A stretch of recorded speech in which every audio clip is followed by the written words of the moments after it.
back at it. Let's get it again. How's it going, everybody? It's Arden13. And I'm Kat. And we got back from Gen Con not too long ago. We did have to take a week to recover because Gen Con was a lot. I was running an event. Kat was working during it. She was the graveyard shift at Gen Con. Deep in that Gen Con shit. It was a lot. But we, I think, had a good time overall through the ups and the downs. Gen Con was a lot smaller than it usually is, but for obvious reasons. But I still think that it was an enjoyable experience overall. What are your thoughts? I mean, there was a lot less people there, but there was still a lot going on, so it kind of made up for it. Yeah, sure. And so what you have here before you is our haul, all of the things that we managed to pick up at Gen Con from various booths and distributors and vendors and such, and we just kind of wanted to take some time to show them to you. So Talk about some of our favorite things. That's the one, this one right here. So you want to go first? Absolutely. All right, I'll let you go first. Let's do this.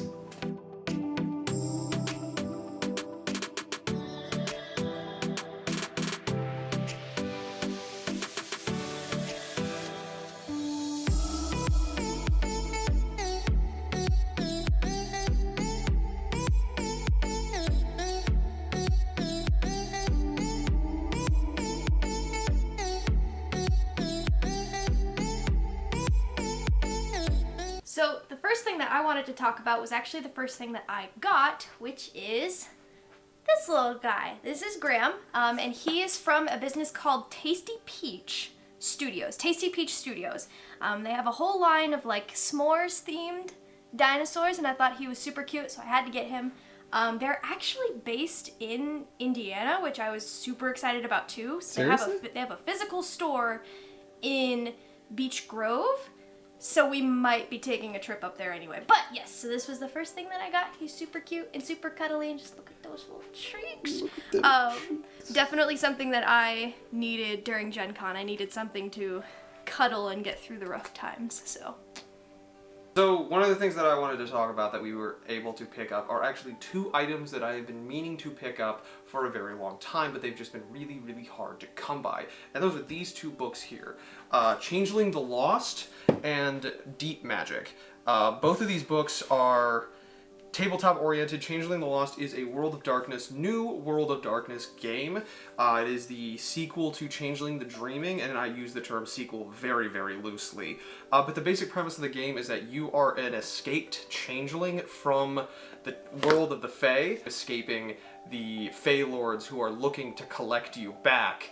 It's a really, really cool game. I've only played like one game of it with my good friend Colin. They're hard to come by because I don't think they're necessarily out of print, but they definitely don't print them nearly as often. So I was very thankful to find this and very thankful to pick this up.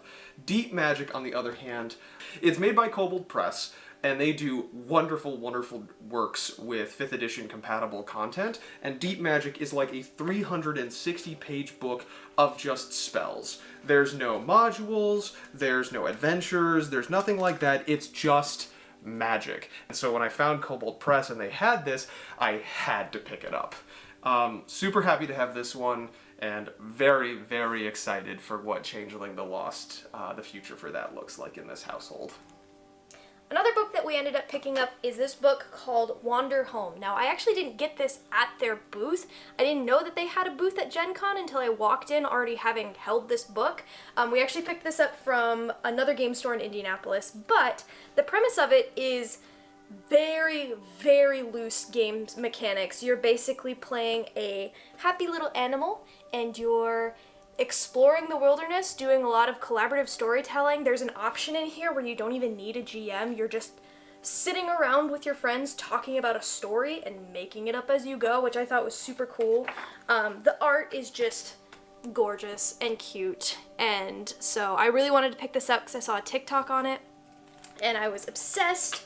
The booth that they had was super cute, super small, really sweet to actually just meet these guys. But I'm very excited to play a game in this system. It can be as long or as short as you want. Like I said, there's no dice, no mechanics, just happy little animals finding their homes. Next, we gotta talk about some of the board games we picked up. So we went to one booth, we went to the Good Games booth, and we picked up Unfair, which basically you're working to create your own amusement park by screwing other players over, making sure yours is the best, all that fun stuff. We ended up playing one round of that.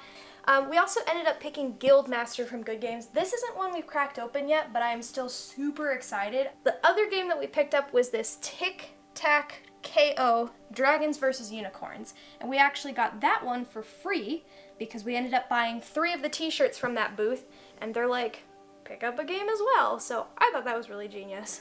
We played a couple games of that. That one's also really fun. They're by the same company that does Happy Little Dinosaurs and Here to Slay and things like that, so the art is super cute.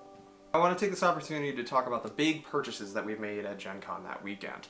Everyone talks about like their big purchases that they make. Ours are more TTRPGs. For a long time, I've been thinking about getting into Call of Cthulhu because 7th edition, the art looks really, really cool, as well as it's just an updated system and it just looks a lot cleaner than former editions of Call of Cthulhu that I just couldn't get into.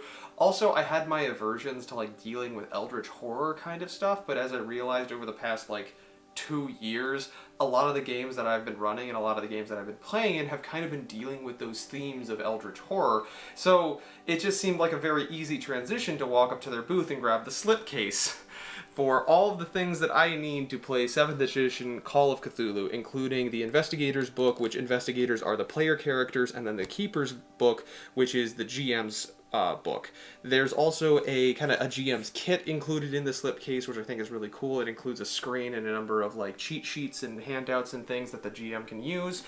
But I also, in the realm of Call of Cthulhu, because they were very nice at that booth, I really do appreciate those guys and answering all of my questions, talked me into grabbing the Doors to Darkness, which is not a campaign, but is a series of like 5 one-shots for Call of Cthulhu. So that book included with the starter kit that I picked up a couple years ago, we have about 8 nights worth of Call of Cthulhu that we can play just to kind of experiment with the entire system and see where we want to take it before we get into the big campaigns necessarily that are swimming around in our brains, which I think is really cool.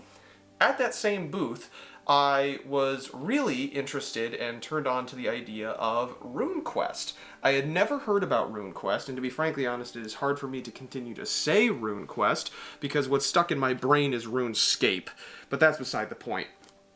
Runequest is kind of your stereotypical, not necessarily stereotypical, but it is a fantasy setting and a fantasy set-based game using the exact same dice system as Call of Cthulhu. Now, with all of the 5e content that we have, I really needed more than just, oh, it's another fantasy-style game, because if it's another fantasy-style game, then why would I try out a new system when I have a system that really works, despite even if I really like that system? It just kind of seems really odd to me, but Runequest has a really intricate and interesting magic system that kind of diversifies and allows really everyone to kind of play around with magic in a way that is insightful and interesting to me. I'm very, very excited to get into Runequest and see what that's all about. Ooh, I just remembered! There was one other thing that we got for 5e that I didn't put out here! Oh shit! Yeah! Oh, this thing. So this is, I would argue, is like the gem of Gen Con 2021. Because I didn't know it was coming, I didn't know it was a thing. It is a 5th edition compatible rule set for a revolutionary era, like, D&D game. There's rules in here for pistols, for guns, there's rules in here for, like, naval combat, mass combat, stuff like that. There's, like, a spin on magic. They're called gambits now, but they only go up to a certain level because it's, like, IRL. Like, it's not supposed to be, like, world-changing or anything like that. It's super cool. The folks that did this drew me a raccoon in the cover. Just said, Well, now hey. you have to show it. Yeah, look at that.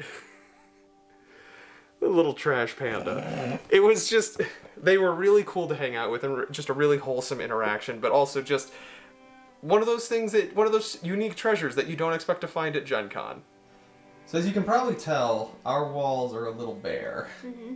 So what do we do, Kat? We got a lot of art. So I think much art. Even with everything that we bought this year, I would say most of our money went towards art. I think getting stuck in Artist Alley was probably the best part of Gen Con. So I picked up these 3 in a set. It was actually the first thing I saw, and I was really, because obviously I'm going through Naruto right now, and I was really interested in it. And the lady who does all the prints for it, she's like, well, if you're gonna get it, you should get it now, because I'm almost out of the Tsunade drawings. I was like, well, alright, well, I have to get all 3 now. These 2 swans, I just thought that they were really pretty. I think she was getting rid of some of her prints because this was, you know, something that she had done earlier in the year, so she just wanted to get rid of them, so they were on clearance.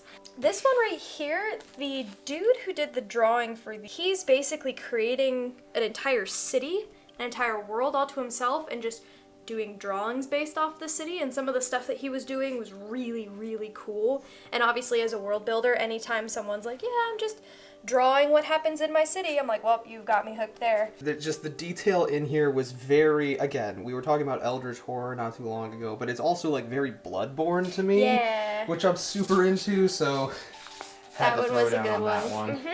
Let's see, this one, it says Jed Henry. He was one that I saw out of the corner of my eye. I saw this one, and I was like, okay, well, I have to get this one. And I think he had a deal where it was like, buy 2, get 1 free. So, well, I have to go down with this one. So I saw this one first, definitely wanted this one. Little Froge. Little Frog. And then, Princess Mononoke. Yep. Don't worry, she's gonna see that one soon. I'll see that soon. And then, all of the best Pokemon. You've got a cute little Bulbasaur and the Charmander. So, I don't have a mat to do, like, you know, put anything on for, like, my computer, or, you know, put, like, Magic the Gathering, whatever. I didn't have a mat, my own personal mat. And so I saw a cat with a book in his hand, and I was like, well, that has to be mine. And he's also, it cuts off here, but he's also got a huge mace that he's just sitting in the middle of the library with. I was like, that's a mood. That's a mood that I want. So, yeah, I wanted to get this. I have been meaning to get this artist's artwork for so many years, and when I finally when I found their booth, I was very, very excited. Kat wasn't going to let me get any waifu statues, but she told me that I could get waifu portraits. So we got Yennefer of Vengerberg, we've got Sylvanas, the true war chief, and then the dude himself, Ezio Auditore da Firenze, the best waifu. The best waifu. So that's our haul. That's what we got. We spent more than we wanted, but we got everything we wanted. I don't know about that. We spent more than we wanted, but within our budget. Interesting way to put that. Yeah. Well, really, it was, my thought process was, we went into Gen Con. Prior to going into Gen Con, we were like, okay, so what are the things that we want to get for Gen Con, from Gen Con? Because then that'll give us an idea of how much money we were going to spend. But then, like, all of the stuff that we planned on getting at Gen Con, they didn't show up. So we were just like, all right, so here's our budget. Here's our projected budget. And we just kind of get to, you know, metamorphise it into other things that we found at Gen Con that we wanted to snag. And we didn't spend $100 on dice, so I think that's a win. I would be lying if I said I was not a little heartbroken that I didn't spend money on dice. But that's fine. That's what next year is for. Stupid amounts of dice. Alright. Well, I've been Kat. I'm Martin13. I'm still waiting on that ramen. We'll see you next time, guys. Bye.